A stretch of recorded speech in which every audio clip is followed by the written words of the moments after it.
marché d'occasion. Avec la crise économique et la baisse du pouvoir d'achat, de plus en plus de Français ont recours à ce marché. Reportage. Coupe du Monde. À 55 jours du mondial, où en est l'Afrique du Sud? 1 million d'euros a été saisi à Tremblay en France. Le trafic de stupéfiants prend de plus en plus d'ampleur. Enquête. Hier, 550 kg de cannabis ont été saisis à Tremblay en France. Le trafic de drogue prend de plus en plus d'ampleur. Enquête de Bruno Péan et Abakar NGI. La France connaît une forte croissance du trafic de drogue. Exemple de Tremblay en France, où une perquisition de 1 million d'euros a été faite. Nous avons donc cherché à savoir quelles étaient les origines de cette augmentation. Ces deux jeunes sont un exemple parmi tant d'autres. Comme eux, ils sont beaucoup à dealer du cannabis dans les cités de France et d'Île-de-France. Ils sont obligés de faire cela pour subvenir à leurs besoins. Vous croyez que ça m'amuse de vendre du shit comme ça? On est là, on survit, on n'a pas de travail, on est parqué dans des cités. Vous voulez qu'on fasse quoi? Non, on n'a pas le choix, on ne laisse pas le choix, ça arrive. Hein? Et pourquoi vous ne trouvez pas de travail, monsieur? Ben, on a cherché du travail. Mais t'es marrant, toi. Et on va dans une entreprise, on dit on s'appelle Rachid ou Abdelkader, on se fait rembarrer comme ça. Je trouve ça normal. Et alors comment vous faites pour subvenir au quotidien Ce qu'on fait, c'est qu'on vend du shit. Voilà. Regardez. Ah, c'est Voilà. ce que le système nous a laissé, Voilà. ce qu'ils nous ont laissé. Comme vous avez pu voir lors du reportage, la plupart des clients de ces dealers-là ne sont pas ceux auxquels on peut s'attendre. En effet, la plupart d'entre eux sont issus de catégories socio-professionnelles aisées. Avec la crise économique, de plus en plus de Français ont recours au marché de l'occasion. En effet, cela leur permet d'augmenter leur pouvoir d'achat. Reportage de Julien Thibault et Rachid Moutawakil. De plus en plus de personnes ont recours aux produits d'occasion. En effet, dans un contexte de crise, cela permet de renforcer leur pouvoir d'achat. Nous avons pu rencontrer Maxime, le roi du plan D. Voilà, donc moi j'ai l'habitude d'aller sur plusieurs sites d'occasion, comme eBay, Price Minister, Le Bon Coin. Moi je suis toujours à la recherche de la bonne occasion en fait. Moi ce que je regarde surtout, c'est les caractéristiques du produit, les avis qu'ont mis les gens, le prix. Voilà, c'est à partir de ça qu'on trouve la bonne occasion. Alors bon, je suis d'accord, c'est un travail minutieux, il faut chercher assez longtemps, mais si on se débrouille bien, il y a moyen vraiment de faire des très bonnes affaires. Voilà, alors ça c'est une voiture que j'ai achetée il y a environ un mois sur Le Bon Coin à un particulier. C'était une personne âgée et franchement bon, on est d'accord, c'est pas une voiture de luxe pour faire des rallyes etc. Mais enfin bon, pour 900 €, c'est quand même un super bon rapport qualité-prix. Voilà, vous pouvez voir, l'intérieur est propre, le moteur marche bien, il n'y a aucun souci. Moi franchement je suis vraiment super satisfait. Je suis vraiment super satisfait. Il n'y a pas de problème, c'est des bonnes occasions.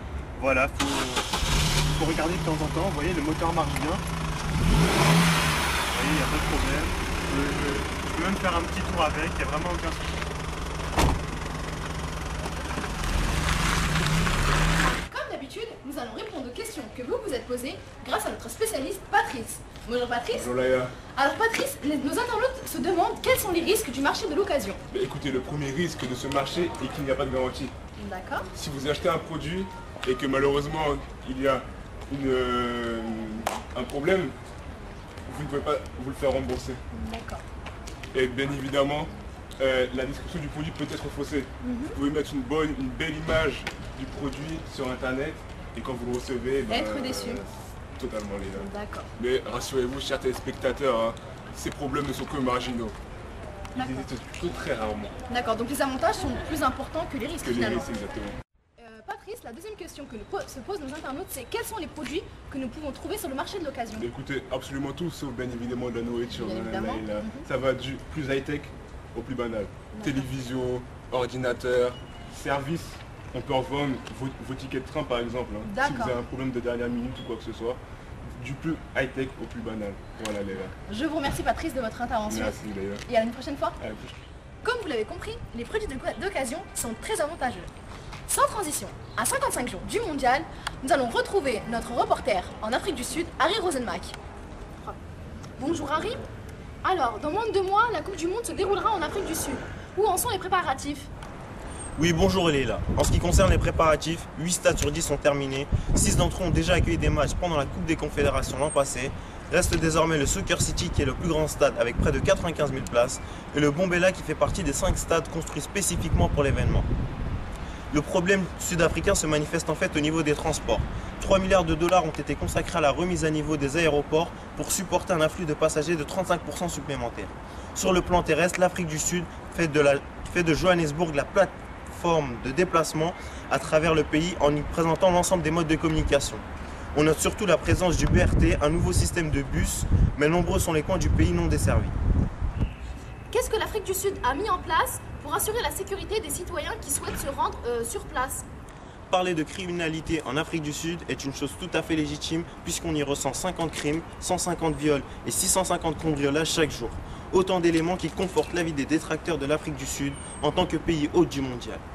Des décisions importantes ont donc été prises en matière de sécurité pour y faire face. Un dispositif de 40 000 policiers a été mis en place. Ils auront reçu une formation spécifique de la part des CRS français pour gérer les mouvements de foule. Chaque sélection sera par ailleurs escortée par des brigades d'intervention spécialisées.